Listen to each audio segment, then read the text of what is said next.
Class number 2 topic है आपका, chapter है मैग्नेट। और हम लोगों ने अभी तक क्या क्या रिवाइज कर लिया है, बता पाएंगे? एक तो बियो-सावर्ट्स लॉ हो चुका है, और इसके एप्लीकेशन में पहला एप्लीकेशन है capital B at centre of current carrying coil, current carrying coil है, और capital B at axis of current carrying coil. ये दो डेरिवेशन हो चुके हैं। और भी कुछ किया है? हाँ, वैल्यू भी और डायरेक्शन भी। मतलब वैल्यू क्या होती है और डायरेक्शन क्या होती है। अब जैसे आपको जो है न्यूमेरिकल के पॉइंट ऑफ व्यू से फार्मूला पता होना चाहिए। चलिए फार्मूला बनाते हैं for current carrying coil. For current carrying coil छोटे बड़े सभी मिलाकर के कितने क्वेश्चन बन सकते हैं? एक तो बड़ा फेमस क्वेश्चन बनता है आपका magnetic dipole movement. Magnetic dipole movement आप कैपिटल M से लिखते हैं। 3 ब्रैकेट्स आर देयर। फर्स्ट में नंबर ऑफ टर्न, सेकंड में I, और लास्ट में क्या होता है? एरिया, कॉइल का एरिया। अगर आप कॉइल की रेडियस को कैपिटल R सपोज करते हो तो एक टर्न का एरिया है। ये जो A है ना, वो एक टर्न का एरिया है। N से मल्टीप्लाई हो गया तो टोटल एरिया आ गया। अगर आप रेडियस को सपोज करो कि radius of the coil capital R है तो A is equal to pi R square. एक तो इस पर आपका क्वेश्चन मिलेगा, फार्मूला बेस्ड क्वेश्चन होगा। नंबर ऑफ टर्न ना दिया जाए तो क्या लेंगे? 1 ले लेंगे। अब अगर आपसे पूछा जाए कि डाइपोल मोमेंट की डायरेक्शन क्या होगी, मैग्नेटिक डाइपोल मोमेंट की डायरेक्शन क्या होगी, याद कैसे रखें, कैसे दिमाग में बिठा के रखें? देखो, नंबर ऑफ टर्न तो कोई वेक्टर क्वांटिटी है नहीं, और करंट भी आपकी कैसी स्केलर, लेकिन एरिया कैसा होता है? वेक्टर। और ये हमेशा सरफेस से कैसा होता है? परपेंडिकुलर। तो ये हमेशा सरफेस से परपेंडिकुलर, तो फिर कैपिटल M भी हमेशा कैसा? परपेंडिकुलर। यानी जो भी आपका कॉइल का प्लेन होगा उस प्लेन के कैसा होगा? परपेंडिकुलर। अब जैसे सपोज कर लो कि कॉइल ये है, ये कॉइल,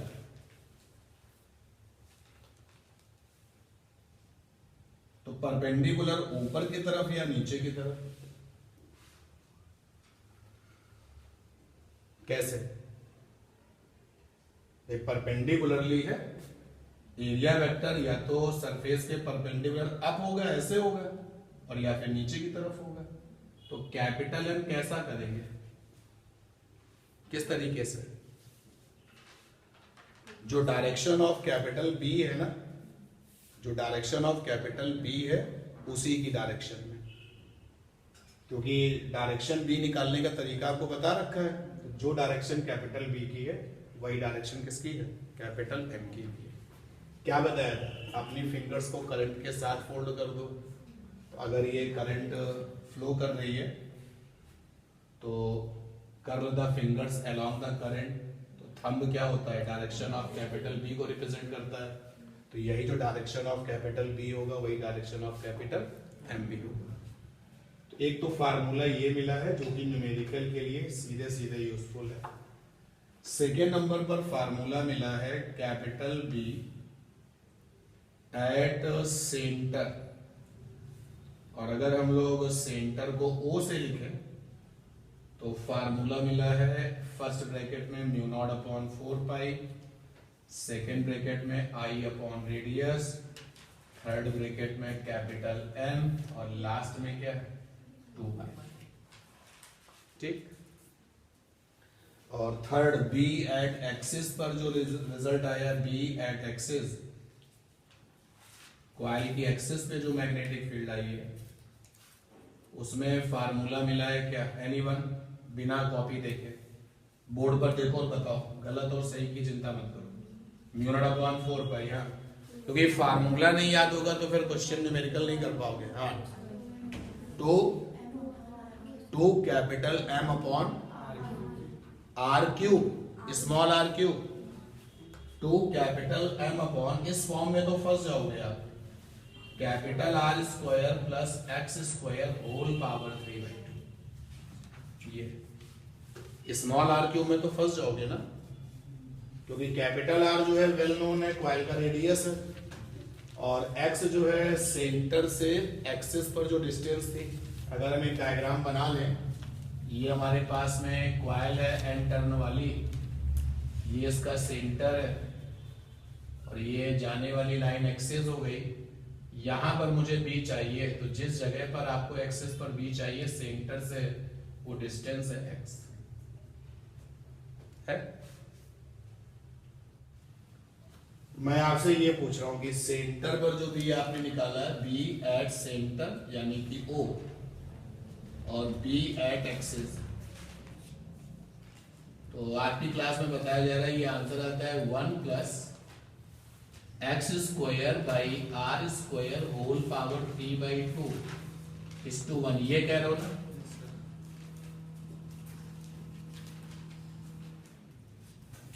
एक्स क्या है, आर क्या है, आपको पता है या कुछ और होता है तो बताएं। देखिए, अगर आपको ये याद नहीं है और कोई न्यूमेरिकल एग्जाम में आ गया, तो क्या फिर आप जो है इसको निकालोगे? अगर एक क्वेश्चन पूछा जाएगा, नहीं निकाल के दिखाइए, तो फिर आपको जो है नंबर एक्स्ट्रा मिलेंगे। बट कोई क्वेश्चन ऐसा है कि एक्सिस पर बी दे रहा है, सेंटर पर चाहिए, या सेंटर पर बी दे रहा है, एक्सिस पर चाहिए, तो ये हमारे लिए हेल्पफुल होगा ना। तो ये रिजल्ट आपको याद होना चाहिए।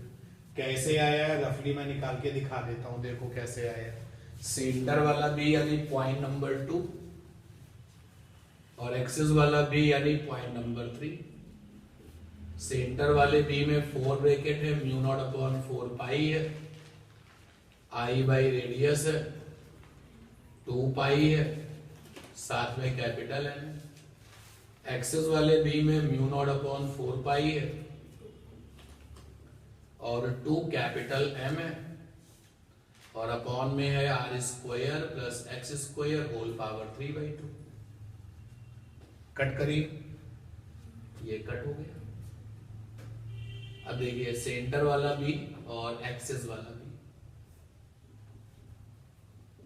ये r square plus x square 3/2 ऊपर आ गया, और क्या है वहां पर, आई बाई रेडियस है, 2 पाई है, साथ में n है, और अपॉन में है 2 और कैपिटल M। कैपिटल M में क्या है, 3 ब्रैकेट है, n है, I है, और A फॉर एरिया है। तो एरिया क्या होता है, पाई आर स्क्वायर।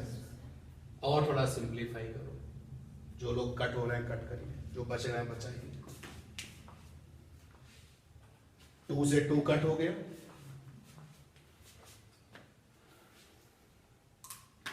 पाई से पाई कट हो गया, n से n कट हो गया, i से i कट हो गया।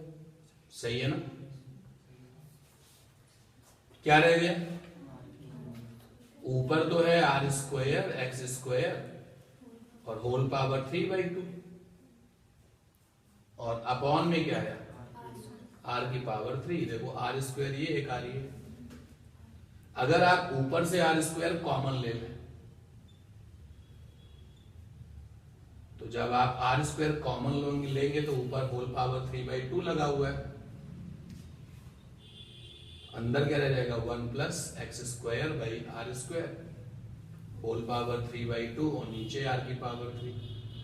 तो फिर ये कट हो जाएगा, बोलो, ये आर क्यूब कट, यही बचेगा जो बताया। तो बहुत इंपॉर्टेंट है, अगर आपको ये फार्मूला याद है, if you are looking for the numerical problems, अगर ये रिलेशन पूछा जाए तो आप सॉल्व करके दिखा दीजिए, लेकिन न्यूमेरिकल की बात करें तो सीधे ये याद होना चाहिए। तो इस रिजल्ट की हेल्प से एक्सिस का बी है तो सेंटर पर चले जाओगे, और अगर सेंटर का बी है तो आप एक्सिस पर चले जाओगे। कई सारे क्वेश्चन हैं आपके इस तरीके के, एक दो क्वेश्चन नहीं है, कई बार एग्जाम में आपको इस तरीके के क्वेश्चंस मिलते हैं।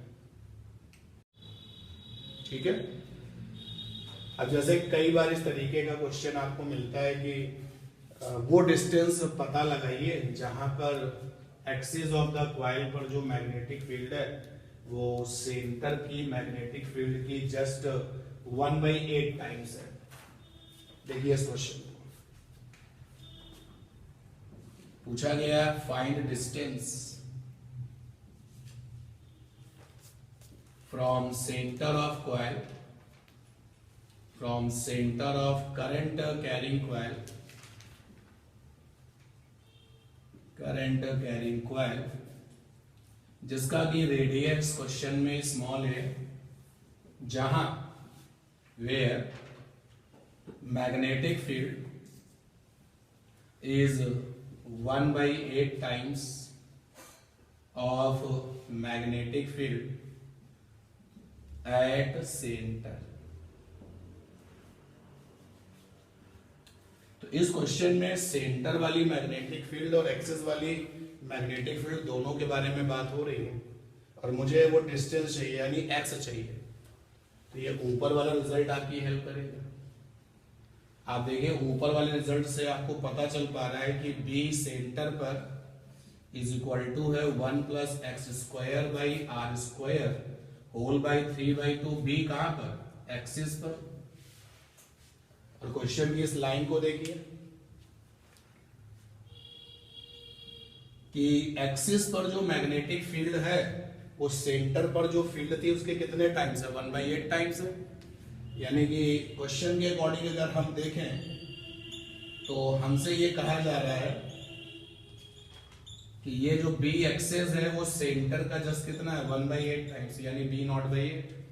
यही तो कहा जा रहा है कि find the distance from the centre of the current carrying coil. आप सेंटर से अगर चल दिए यानी आप एक्सेस पर जा रहे हैं तो एक्सेस पर वो डिस्टेंस पता करिए सेंटर से जहां पर मैग्नेटिक फील्ड सेंटर वाली फील्ड की या सेंटर पर जो फील्ड है उसकी वैल्यू की 1/8 टाइम्स है। और सेंटर वाली फील्ड को हम लोग किससे लिखते हैं? b0 से लिखते हैं। तो एक्सेस वाली फील्ड b0/8 है। कट करिए, क्रॉस मल्टीप्लाई करेंगे 8, 1 + x²। क्वेश्चन में रेडियस a है, कॉइल का रेडियस a दिया गया है तो a लिख दिया। ये आ जाएगा 2⁵ 1 + x² a², 3/2। दोनों तरफ 1/3 पावर ले लिया जाए। 1/3 पावर लेने का मतलब क्या होता है? क्यूब रूट लेना। तो लेफ्ट हैंड पे 1/3 पावर लोगे तो 2 मिलेगा और राइट हैंड साइड में जब 1/3 पावर लोगे तो क्या मिलेगा? 1 + x² a² 1/2। स्क्वायर कर दिया ना दोनों तरफ का, बोलो भाई ये क्या है? Square root. स्क्वायर रूट को हटाने के लिए स्क्वायर करना पड़ेगा। तो 2 का स्क्वायर करिए तो 4 आ जाएगा और ये आ जाएगा 1 + x² a²। इधर जाएगा 3 = x² a²। तो यहां से x² = 3a²। यहां से x की वैल्यू हो जाएगी ±a√3। प्लस माइनस केवल ये बता रहा है कि आप सेंटर से इधर भी जा सकते हो, सेंटर से उधर भी जा सकते हो। तो इस पर्टिकुलर प्रॉब्लम को करने के लिए आपका ये वाला फार्मूला हेल्पफुल है। ठीक है। और बहुत फेमस क्वेश्चन है इसमें कॉइल पर और लूप पर। कुछ क्वेश्चन तो इतने फेमस हैं कि आपको सीधे मिलते हैं जब ऑब्जेक्टिव में तो डायरेक्ट आंसर पे टिक लगाना पड़ता है। चलिए कुछ क्वेश्चंस और हैं, वर्ड फेमस हैं इसके। जैसे एक बहुत ही फेमस क्वेश्चन है कि हमारे पास में ये वायर है, करंट कैरिंग वायर है। हम इसको फोल्ड करते हैं और इससे कॉइल बना देते हैं। हम कॉइल बनाते हैं। आप इसी वायर को फोल्ड करते हैं और आप जो है लूप बनाते हैं। हम कॉइल बनाते हैं, आप जो है लूप बनाते हैं। इसी करंट कैरिंग वायर को मोड़ करके हमने कॉइल बनाया है और आपने इसी करंट कैरिंग वायर को मोड़ करके लूप बनाया है। फिर सेंटर पर मैग्नेटिक फील्ड निकाला, तो मैंने मैग्नेटिक फील्ड निकाला eight centre of coil. Eight centre of coil. आपने मैग्नेटिक फील्ड निकाला eight centre of loop. Question clear कर पा रहे हैं क्या? क्वेश्चन क्या है? हमारे पास में एक वायर है, करंट कैरिंग वायर। ये है हमारा given current carrying wire, given current carrying wire. There are the two cases, first case ये और सेकेंड केस ये। someone make the coil by using this wire and someone form the loop by using the same wire। और जिसने coil बनाया है उसने फिर centre of the coil पर मैग्नेटिक फील्ड निकाला और लूप बनाने वाले ने भी सेंटर ऑफ द लूप पर मैग्नेटिक फील्ड निकाला। तो दोनों के जो मैग्नेटिक फील्ड है उनका रेशियो कितना होता है, यानी B eight centre of coil और अपॉन में B eight centre of loop.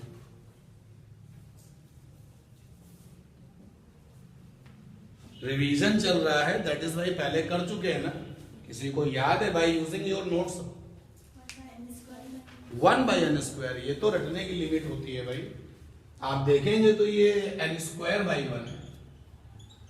हो सकता है कि आपकी कॉपी में ये पहले लिखा हो, ये बाद में लिखा हो। यही लिखा है देखो 1/n² में। लेफ्ट और राइट चेक करो भाई। अगर हम लूप को पहले लेंगे और कॉइल को नहीं बाद में लेंगे तो 1/n² बनेगा। क्या है? पहले लूप है तुम्हारे नोट में, फिर क्या है कॉइल को 1/n²। अरे सही से देखो उसको तब बताओ ना। जहां पर n क्या है? Number of turns. n यहां पर क्या है? Number of turns. मिल गया? सिचुएशन तो तब जबरदस्त हो जाती है और बहुत ज्यादा इंपॉर्टेंट हो जाती है when you have a objective question over it. क्योंकि अब अगर ये ऑब्जेक्टिव है, ये तो फिर डायमंड है ना, इस चैप्टर की डायमंड प्रॉब्लम है। ऑब्जेक्टिव आ गया तो जो आपकी मेमोरी है, जो आपका ये लर्निंग कैपेसिटी है ना, वो आपकी हेल्प करेगी।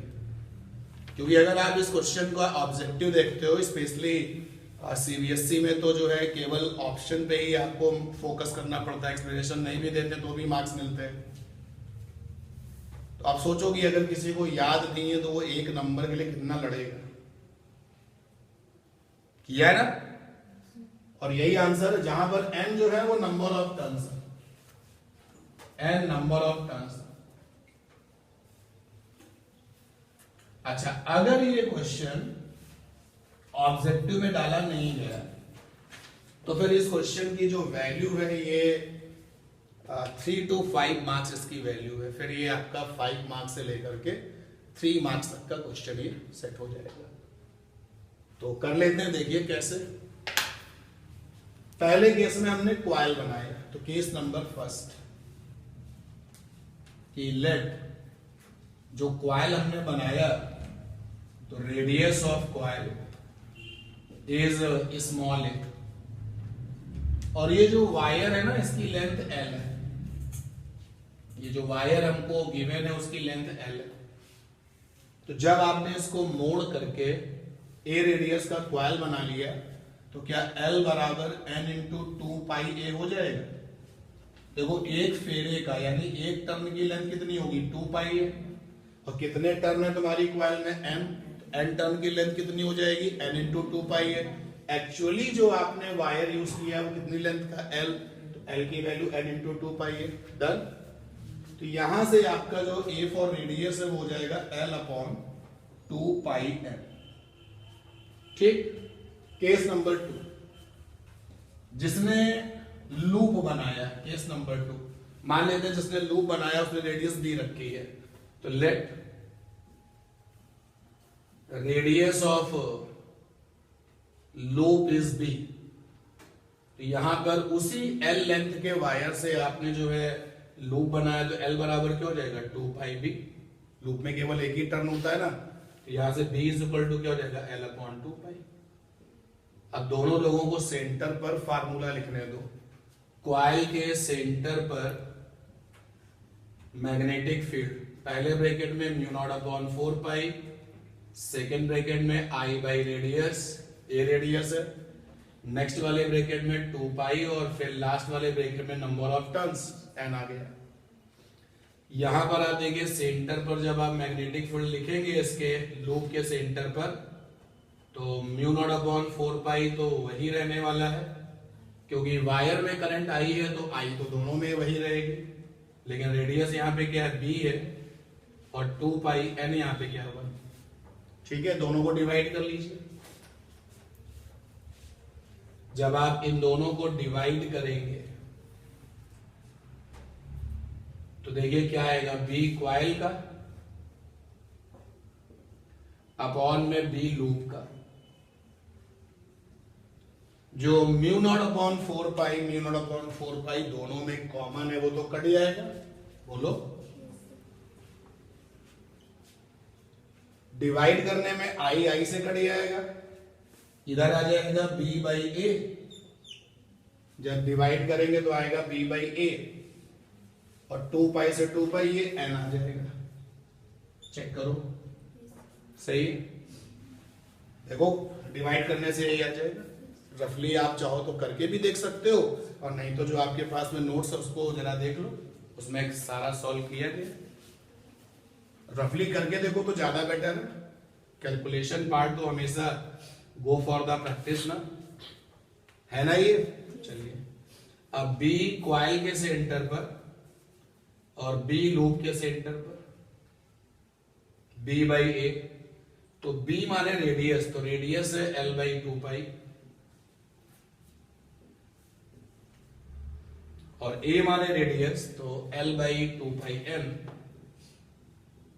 क्योंकि एक length of the wire fix था, तो यहां से देखे क्या दिया, एन स्क्वायर।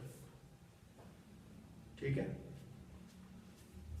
तो all about the coil and loop, जिसके आपने लास्ट वाली क्लास में रिवीजन में डेरिवेशंस किए, अब उसके क्वेश्चंस हैं, और कुछ तो क्वेश्चंस बहुत इंपॉर्टेंट है जिनको आप इग्नोर नहीं कर सकते।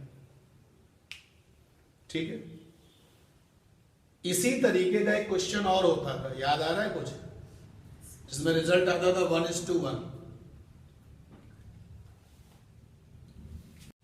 एक क्वेश्चन इसमें आता है 1:1। चलिए मैं बताता हूं क्वेश्चन क्या था। क्वेश्चन में एक वायर है जिसकी की अपनी फाइनाइट लेंथ है, चलो मान लेते हैं ये एल लेंथ का वायर है। आप इसको फोल्ड करके एक लूप बना देते हो, ये लूप बन गया। क्वेश्चन देखते हैं ना भाई, wire of finite length L है और आपने इसको लूप में कन्वर्ट कर दिया। फिर हम एक बैटरी लाते हैं और इस लूप को बैटरी के साथ में कनेक्ट कर देते हैं। ये देखिए बैटरी आ गई,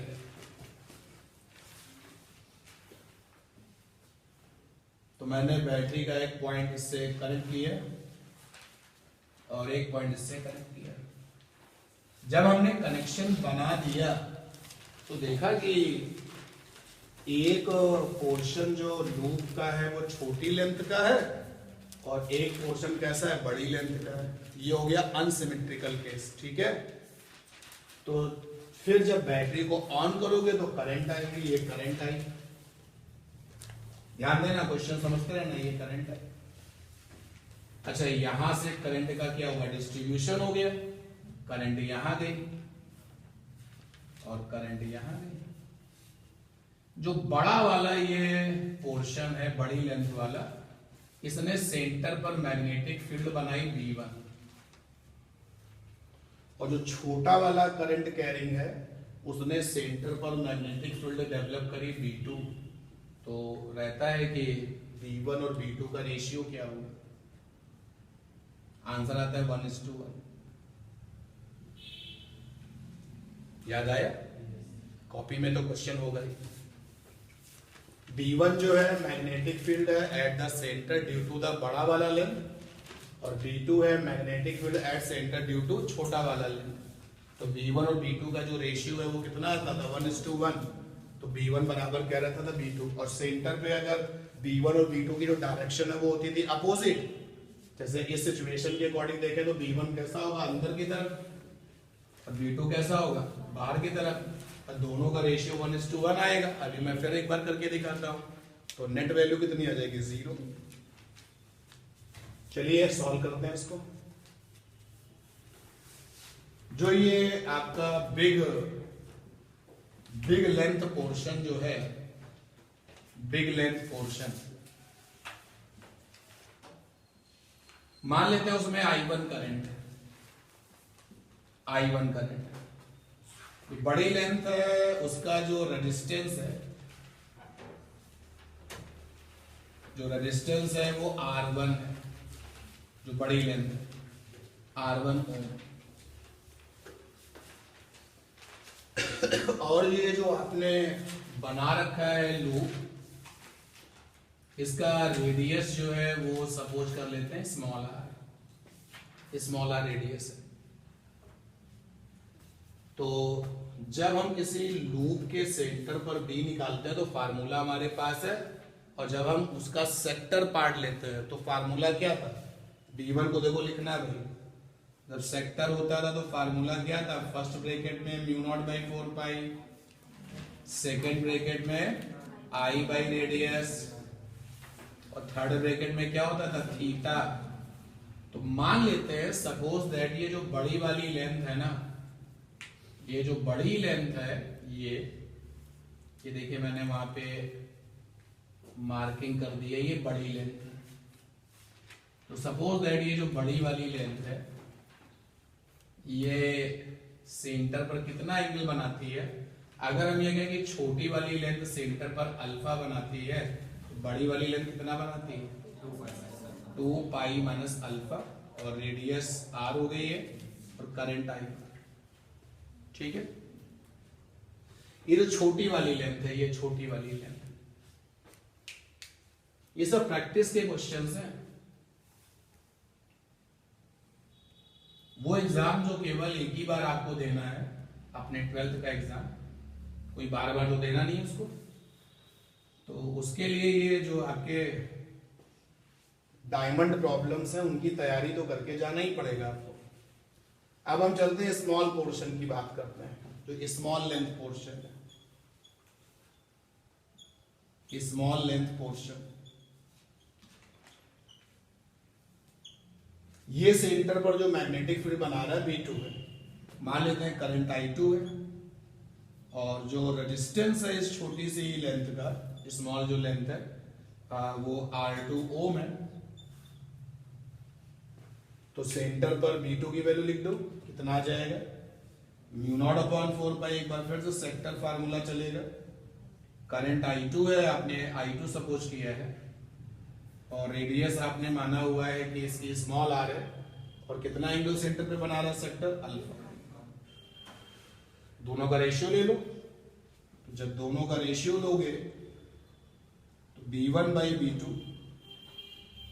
I1/I2, और 2 पाई माइनस अल्फा अपॉन में क्या, अल्फा। क्या क्लास इस बात को सपोर्ट करती है कि बड़ा लेंथ और छोटा लेंथ पैरेलल में है?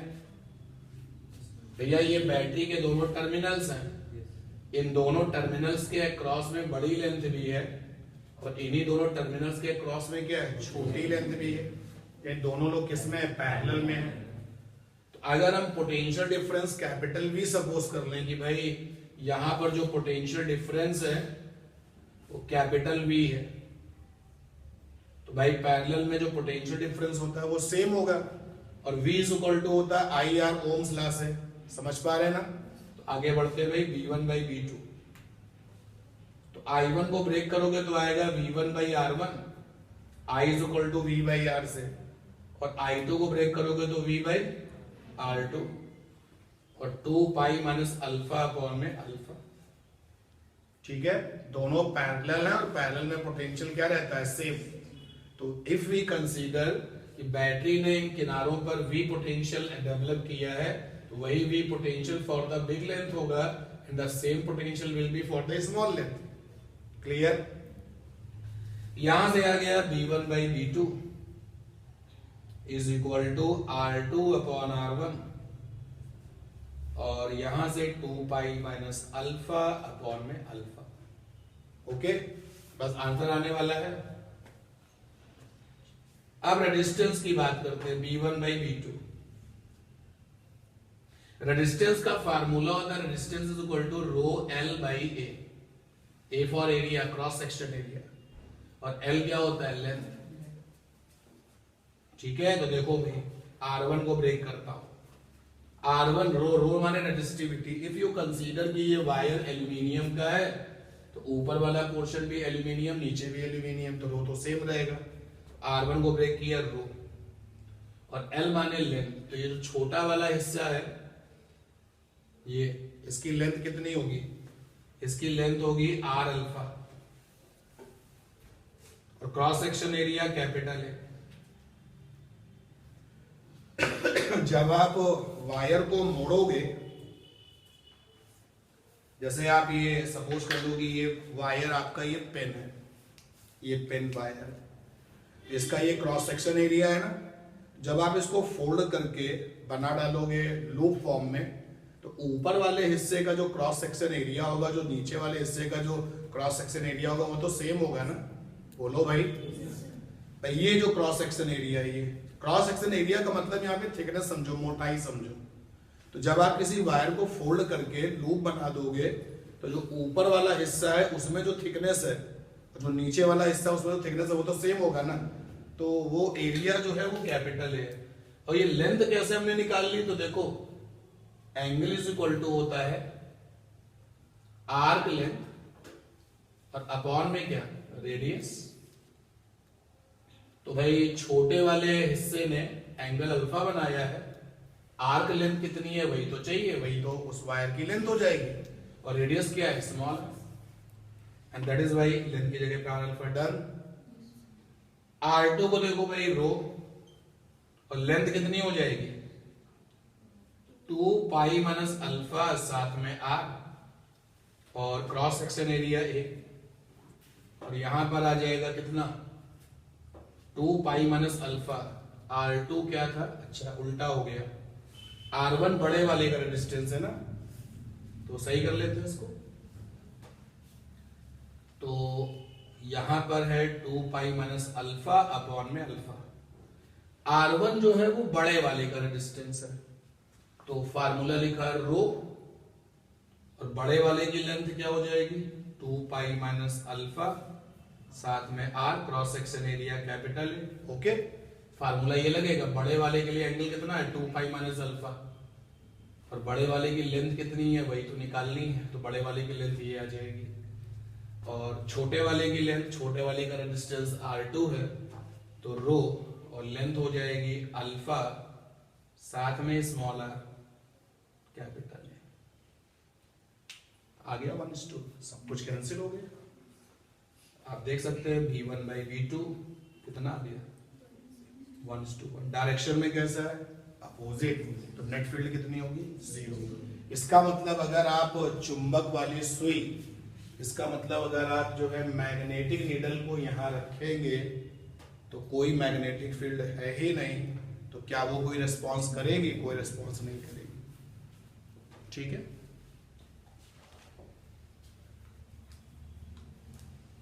These are the unique problems. बहुत सारी प्रॉब्लम्स में से ये वो प्रॉब्लम है कि अगर ये ऑब्जेक्टिव में आ गई तो फिर आंसर देने के लिए अगर इतना एफर्ट्स करना पड़े तो फिर आपको लगेगा कि टाइम वेस्ट हो गया।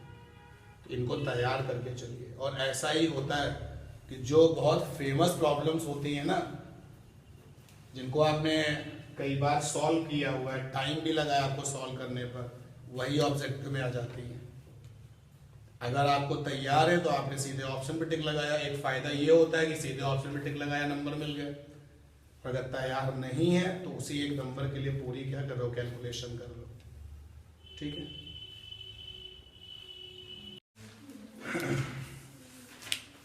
एक टर्म है आपका थ्रेडिंग करेंट्स। देखो, अगर आप एम्पीरियन लॉ को या एम्पीरियल लॉ के एप्लीकेशंस करना चाहते हैं तो इस टर्म को जान लीजिए। थ्रेडिंग करंट्स को हम एम्पीरियन करंट्स भी कहते हैं। ऐसी कोई भी इलेक्ट्रिक करंट जो किसी भी लूप को पेनिट्रेट करते हुए जा रही है। जैसे एक लूप बना लिया, ये हमने लूप बनाया, एक करंट है ये I1, एक करंट है ये I2, एक करंट है ये I3, एक करंट है ये I4। I2 और I3 जो है वो थ्रेडिंग करंट्स है, और इनको हम लोग कौन सी करंट कहते हैं? Empyrean currents. तो जो करंट्स किसी लूप को पेनिट्रेट करते हुए जाती है या फिर आती है, that is called the threading currents. ठीक है, क्लियर है ये बात? तो ये टर्म पहले आपको पता होना चाहिए। अब यहां पर जो ये I1 और I4 है, ये इलेक्ट्रिक करंट्स तो हैं, लेकिन वो थ्रेडिंग करंट्स नहीं है। अच्छा, जिस लूप को इन करंट्स ने पेनिट्रेट किया हुआ है, तो हम कहते हैं कि ये उस लूप से इनक्लोजेस करंट है। जैसे कि चार्ज जो है किसी क्लोज सरफेस से इनक्लोजेस होता था ना, वैसे इनको हम लोग क्या कहते हैं? Encloses current. तो थ्रेडिंग करंट्स या फिर Amperian currents, Amperian electric currents, electric currents क्या है भाई? तो these are such electric currents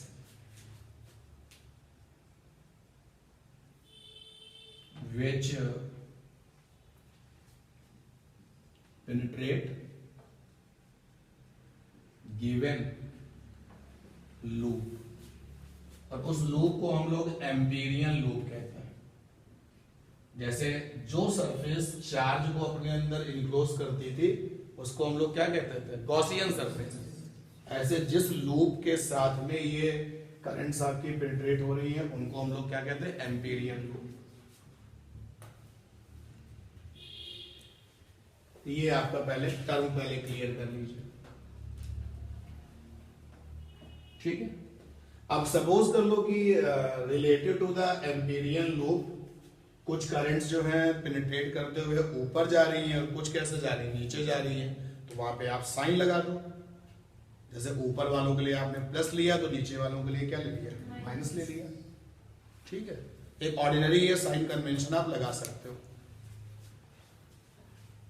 ये जो आपका एम्पीरियन लूप है, ध्यान देना, ये एम्पीरियन लूप है,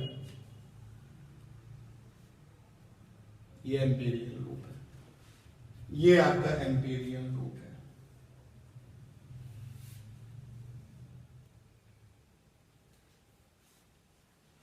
कभी सर्कुलर होगा, कभी स्क्वायर होगा, कभी रेक्टेंगल होगा। आपने जब गॉसला पढ़ा है तो धीरे धीरे आपको ये बात फील आने लगा था कि अगर हम लोग गॉसियन सरफेस स्फेरिकल बनाए तो चीजें क्या हो जाती हैं? आसान हो जाती हैं। तो जगह जगह पर आपको पॉइंट आउट किया गया कि यहाँ पर जो गॉसियन सरफेस है वो स्फेरिकल ले लो, वहां पर गॉसियन सरफेस सिलिंड्रिकल ले लो। तो इस तरीके से एम्पीरियन लूप भी ज्योमेट्री में तरह तरह के होंगे। फिलहाल हमने यहाँ पर एम्पीरियन लूप ले लिया है और एक सर्कुलर ले लिया और एक रेक्टेंगुलर ले लिया। अब एम्पीरियन लूप के किसी भी पॉइंट पर, ये पॉइंट एम्पीरियन लूप के किसी भी पॉइंट पर जो मैग्नेटिक फील्ड है वो कितनी है? तो मैंने कहा इस पॉइंट पर मैग्नेटिक फील्ड B है। अगर आपके दिमाग में क्वेश्चन आ गया कि ये मैग्नेटिक फील्ड I कहां से है, तो इस मैग्नेटिक फील्ड को बनाने वाले कुछ भी हो सकते हैं। हो सकता है कि किसी मूविंग चार्ज ने यहां पर मैग्नेटिक फील्ड बनाई हो सकता है कि इस पॉइंट पर जो है किसी करंट कैरिंग वायर ने मैग्नेटिक फील्ड बनाई हो। तो देयर इज नो प्रॉब्लम कि मैग्नेटिक फील्ड इस पॉइंट पर I कहां से है प्रेजेंट है क्या? तुमने कहा हाँ है, तो मैंने कहा है तो वो जरा सा पॉइंट आउट करो। तो आपने मैग्नेटिक फील्ड को पॉइंट आउट कर दिया। अब मैग्नेटिक फील्ड के पास में क्या होगा? डायरेक्शन होगा। एम्पीरियन लूप में छोटी सी जो लेंथ है उसको देखो क्या है? तो एम्पीरियन लूप में छोटी सी लेंथ dl हो गया। अब dl पर वेक्टर लगाना है, कैसे लगाओगे? तो आप एम्पीरियल लूप में कैसे मूव करते हो, तो जो तुम्हारा सेंस ऑफ मूवमेंट होगा ना, डीएल वेक्टर की डायरेक्शन वही होगी। अगर आप एम्पीरियल लूप में ऐसे मूव कर रहे हो लाइक दिस एंटी क्लॉकवाइज, तो छोटा सा जो डीएल होगा वो डायरेक्शन में ऐसा होगा। तो एम्पीरियल लूप पर जो मैग्नेटिक फील्ड है उसका डायरेक्शन क्या है, उसकी वैल्यू क्या है, और एम्पीरियल लूप में जो छोटा सा लेंथ है जिसको कि आप डीएल से लिखोगे, और डीएल पर भी आप वेक्टर लगाओगे, और वेक्टर कैसे लगाओगे, सेंस ऑफ मूवमेंट, या तो क्लॉकवाइज होगा या फिर क्या होगा, एंटी क्लॉकवाइज होगा, दो ही बातें होंगी, ठीक है ना। तो ये जो बी डॉट डीएल है, बी डॉट डीएल, और फिर इसमें इंटीग्रेशन लगा देते हैं, क्योंकि एम्पीरियल लूप क्लोज होती है तो ये क्लोज का क्या लगा दिया, साइन। इसको पढ़ते हैं line integration of capital B, ठीक है। देखिए कैपिटल बी क्या है, ये मैग्नेटिक फील्ड है, कहां पर, at any point on Amperian loop, and that depends upon your choice. आपने एम्पीरियल लूप में यहां पे पॉइंट लिया या कहीं पर भी आप ले लो। तो कैपिटल बी मैग्नेटिक फील्ड है, और ये मैग्नेटिक फील्ड कहां पर है, उस पॉइंट पर है जो कि कहां पर है, एम्पीरियल लूप पर। और जो डीएल है ये छोटी सी लेंथ है, that is called length element of Amperian loop. बड़े मजेदार क्वेश्चन में से ये क्वेश्चन है कि एम्पीरियल लूप के उस पॉइंट पर बी कौन दे रहा है। आंसर है जो लोग दे रहे हैं सबका वेलकम है। जैसे मैंने इस पॉइंट पर पता किया, जस्ट जब मैंने पता किया कि इस पॉइंट पर मैग्नेटिक फील्ड कौन दे रहा है, तो पता चला कि कोई मूविंग चार्ज है वो इस पॉइंट पर मैग्नेटिक फील्ड दे रहा है। एक करंट कैरिंग वायर भी है, वो यहां पर मैग्नेटिक फील्ड दे रहा है। एक करंट कैरिंग वायर और भी है, वो यहां पर मैग्नेटिक फील्ड दे रहा है। कितने लोग मैग्नेटिक फील्ड दे रहे हैं, 3। तो यहां पर भी उन तीनों का नेट है। तो यहां पर ये जो बी है ना, वो उन तीनों का नेट है। तो उस पॉइंट पर जो टोटल मैग्नेटिक फील्ड है, डायरेक्शन क्या है वो देखो, वैल्यू क्या है वो भी देखो, और फिर ये जो टर्म है आपका that is called the line integration of capital B, ठीक है ना। तो जब अब हम नेक्स्ट टाइम जब आपसे ये कहें कि line integration of capital B, तो ये स्टेटमेंट सुनते ही तुम अपनी कॉपी पर लिखोगे close integration B dot dl, और तुम्हें ये पता होगा कि ये बी क्या है और डीएल क्या है। डीएल की दो ही डायरेक्शंस होंगी, या तो क्लॉकवाइज या फिर एंटी क्लॉकवाइज, दो ही होंगी ना। क्लियर है ये बात। और इसके पीछे की जो बैकिंग है कि एम्पीरियल लूप क्या है, थ्रेडिंग करंट्स क्या है, वो भी हमने बता दी। क्लियर, कहीं कोई डाउट हो तो बताएं। ये सारी चीजें हमें पता होनी चाहिए, ये एग्जाम में नहीं पूछी जाती है। ये हमें पता होनी चाहिए कि एम्पियर ने कौन सा लॉ दिया था जिसको कि एम्पियर सर्किटल लॉ के नाम से जाना गया। आपको केवल एम्पियर सर्किटल लॉ पढ़ना है, बाद में इसको मॉडिफाइड भी किया गया था, बाद में इसको मॉडिफाइड किया गया, लेकिन आपको बिना मॉडिफिकेशन वाला ही लॉ पढ़ना है।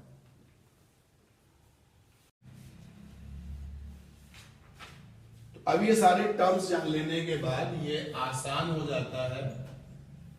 एम्पियर सर्किटल लॉ क्या है, ACL, एम्पियर सर्किटल लॉ। चलो पहले लिखते हैं इसको, क्या कहता है ये लॉ कहता है कि जो लाइन इंटीग्रेशन है,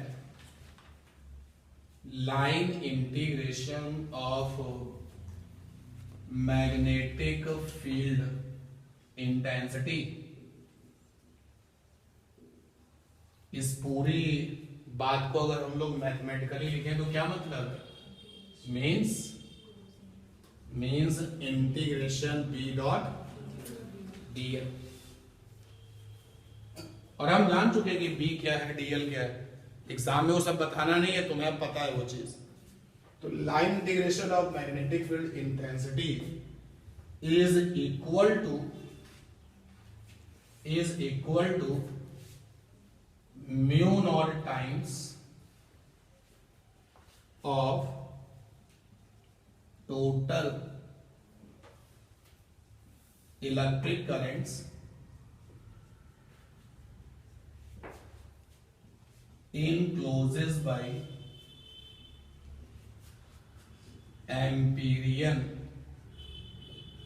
लूप। ये जो मैंने लिखा है ना, mu naught times of total, ये जो मैंने लिखा है, ये यहां से लेके यहां तक, इसी का एक टर्म है थ्रेडिंग करंट्स। यानी कि एम्पीरियन लूप से जो करंट इनक्लोज करती है, मतलब उसको पेनिट्रेट करती है, उन्हीं को हम लोग क्या कहते हैं, थ्रेडिंग करंट्स। तो हम चाहें तो इस जगह पे लिख सकते हैं mu naught times of total threading currents. Y भी से टोटल, क्योंकि हो सकता है कि कुछ करंट्स ऐसे ही हो जो कि लूप को पेनिट्रेट करते हुए अंदर जा रही हो, इनवर्ड हो, कुछ कैसी हो बाहर की तरफ हो, तो साइन के साथ हमें समेशन करना पड़ेगा। ठीक है। और अब अगर हम इसको मैथमेटिकल लुक में लिखें तो ये कहता है B dot dl is equal to mu naught into sigma I. Sigma I क्या है भाई? तो आप कह सकते हो सिग्मा आई है टोटल थ्रेडिंग करेंट्स। जिनको थ्रेडिंग करंट्स वाली बात समझ में नहीं आती है वो कहते हैं कि सिग्मा आई है total currents encloses by Amperian loop, वो ऐसे लिखते हैं। जैसे ये हमारे पास में एम्पीरियन लूप है, ये एम्पीरियन लूप है, यहां पर सर्कल भी बन सकता है, स्क्वायर भी बन सकता है, रेक्टेंगल भी बन सकता है। सिचुएशंस के अकॉर्डिंग जैसे जैसे हम लोग आगे मूव करते हैं तो पता चल जाता है कि कैसा लूप बनाने से हमारे लिए सिंप्लिसिटी होगी। ये करंट है I1 है, ये करंट है I2 है,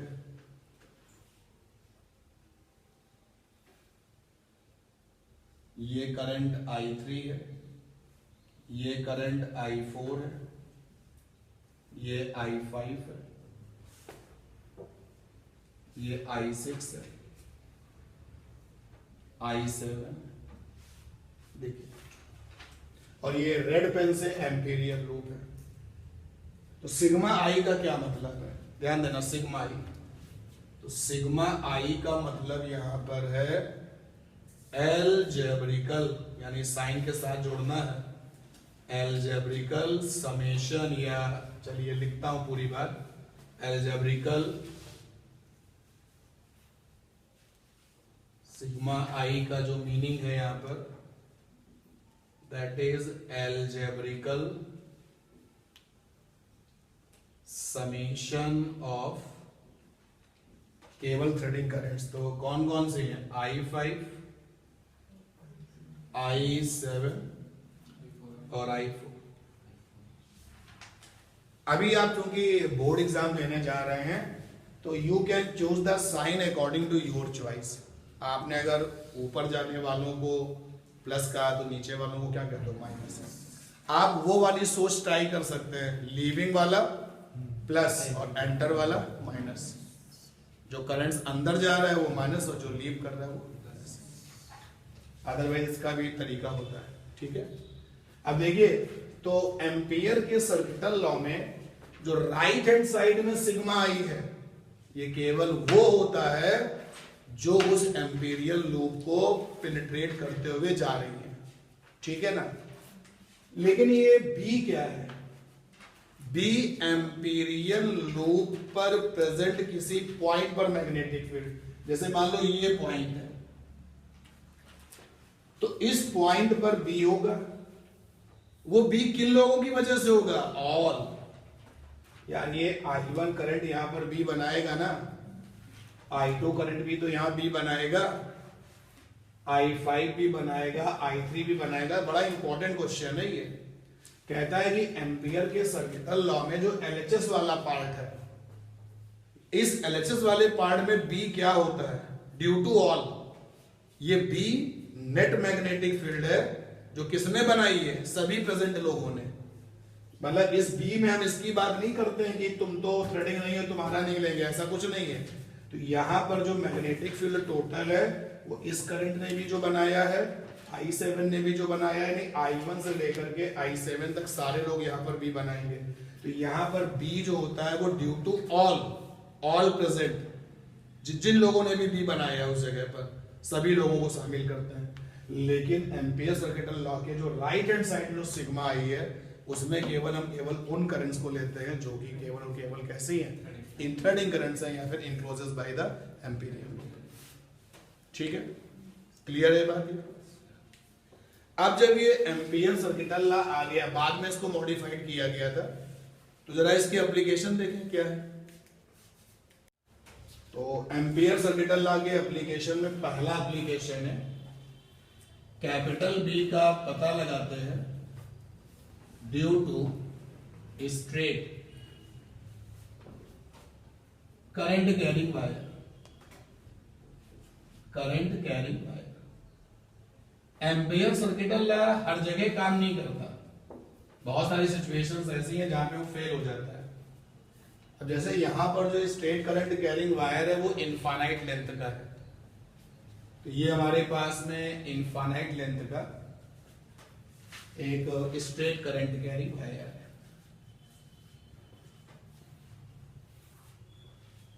और अगर ये फाइनाइट लेंथ का होगा तो फिर एम्पियर सर्किटल लॉ काम नहीं करता। तो ये एप्लीकेशन ऑफ ACL का पहला पॉइंट है, ACL एम्पियर सर्किटल लॉ का पहला पॉइंट है। स्ट्रेट करंट कैरिंग वायर है जिसकी की लेंथ इनफाइनाइट है।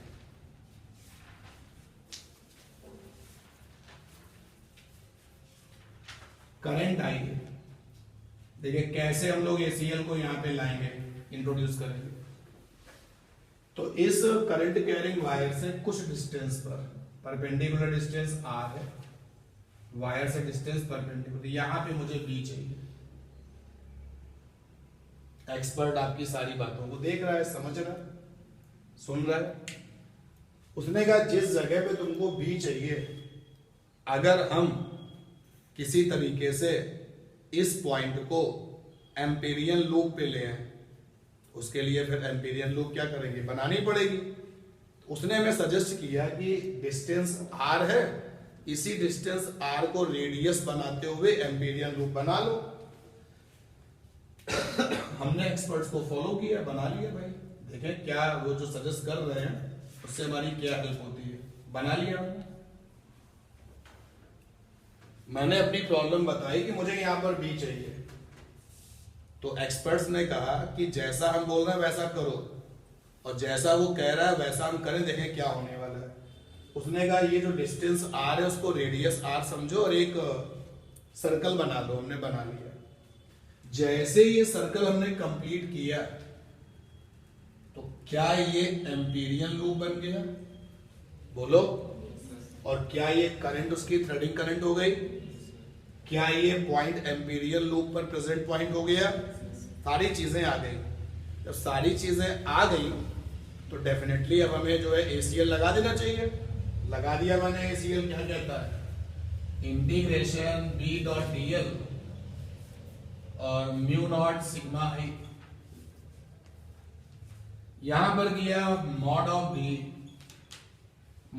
dl cos थीटा, और सिग्मा i में तो केवल i रहेगा ना, ठीक है ना।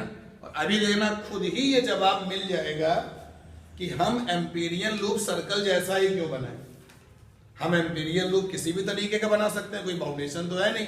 तो थोड़ी देर में इस चीज का भी आपको रिजल्ट मिल जाएगा कि उसने आपसे ये क्यों कहा कि एम्पीरियन लूप सर्कल जैसा बनाओ। अभी अपने आप जवाब आएगा। देखिए यहां पर जो ये B है, मॉड ऑफ B हो गया, dl हो गया। अब जरा देखिए जो हमारे साइन कन्वेंशन है उसमें B आपका अंदर की तरफ होगा, बोलो?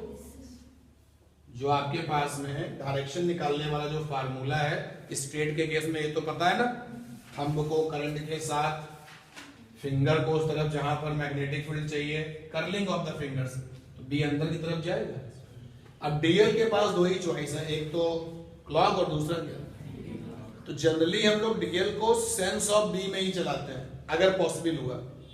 बी हमारा अंदर की तरफ है तो हमने कहा डीएल भी कैसे ले लें, दो ही बातें हो सकती थी, या तो तुम डीएल को बी से अपोजिट कर सकते थे या फिर अलोंग कर सकते थे। जब भी ये मौका मिलता है तो हमेशा किसको सपोर्ट करते हैं, अलोंग का सपोर्ट करते हैं। यहां पर cos 0 आ गया, ये आया म्यू नॉट आया। अब देखिए बी को बाहर किया क्योंकि इंटीग्रेशन तो छोटी लेंथ के लिए, म्यू नॉट है। केवल डीएल क्या है, छोटी सी लेंथ एम्पीरियन लूप की, केवल डीएल क्या है, छोटी सी लेंथ एम्पीरियन लूप की, और इंटीग्रेशन ऑफ डीएल क्या है, टोटल लेंथ एम्पीरियन लूप की। क्योंकि तुम्हारे एक्सपर्ट ने एम्पीरियन लूप कैसी बनवाई है, सर्कुलर, कितनी रेडियस की, आर रेडियस की, जो तुम्हारे लिए डिस्टेंस थी, तो तुम्हें सीधे फार्मूला पता चल गया क्या, 2 पाई आर। अच्छा अब अगर आप ये सोचें, सेम सिचुएशन सोचें, और आप कहें नहीं हम तो जो है एम्पीरियन लूप रेक्टेंगल बनाएंगे, कोई बुराई नहीं है, बनाओ, लेकिन लास्ट में जब इंटीग्रेशन में डीएल पूछा जाएगा तो डीएल तुम्हें निकालना पड़ेगा, फंस जाओगे ना। ऐसा नहीं कि डीएल नहीं निकलेगा, लेकिन यहाँ टिपिकल हो गया, और यहाँ उसकी जब मैंने बात मानी, एक्सपर्ट की जब बात मानी, तो देखो उसने कहा कि यही जो आर है वो क्या बन जाएगा, रेडियस, सर्कमफ्रेंस लिख दो, आंसर आ गया। तो ये जो गॉसियन सरफेस बनाने के पीछे जो लॉजिक्स होते हैं कि ऐसा बनाओ, या एम्पीरियन लूप बनाने के पीछे जो लॉजिक्स होते हैं ऐसा बनाओ, ये आपकी सिंप्लिसिटी के लिए है कि कई बार जब वो चेक करके देखा गया तो ये सब चीजें कैसी हैं, चीजों को सिंप्लीफाई करती हैं, फिर दिमाग में फीड हो जाता है कि पॉइंट चार्ज है तो गॉसियन सरफेस कैसे होगी, स्फेरिकल होगी, लाइन वाला चार्ज है तो कैसी होगी, सिलिंड्रिकल होगी। सिमिलरली यहां पर वायर स्ट्रेट है तो एम्पीरियन लूप कैसा है, सर्कुलर है। अब यहां से आप आए तो निकला mu naught I upon 2 pi r, इसको वैसा ही लुक दे दो जैसा कि हमारी आदत है, तो mu naught upon 4 pi 2 I by R आ गया। क्या आपने इस फार्मूले को कई बार अप्लाई किया है, आज आपने प्रूव भी कर लिया। अब अकॉर्डिंग टू माई चॉइस पहले भी किया, एक बार रिवीजन कर लिया, ठीक है। लेकिन अगर वायर की लेंथ इनफाइनाइट ना हो, फाइनाइट हो, तो फिर एम्पियर लॉ काम नहीं करता। जैसे कि बियो-सावर्ट्स लॉ तो हमेशा काम करता है, बियो-सावर्ट्स लॉ यहां पर भी काम करेगा। हो गया डेरिवेशन। इसी के साथ साथ क्लास खत्म की जाए, इसके साथ साथ दो तीन चीजें और रिवाइज करा दें। अगर आपका वायर फाइनाइट लेंथ का है, आई करंट और परपेंडिकुलर डिस्टेंस आर पर भी चाहिए, एनी वन, फाइनाइट लेंथ का वायर, करंट आई है, डिस्टेंस परपेंडिकुलर डिस्टेंस आर पर magnetic field, mu naught upon 4 pi I by distance distance r, और आगे sine alpha plus sine beta.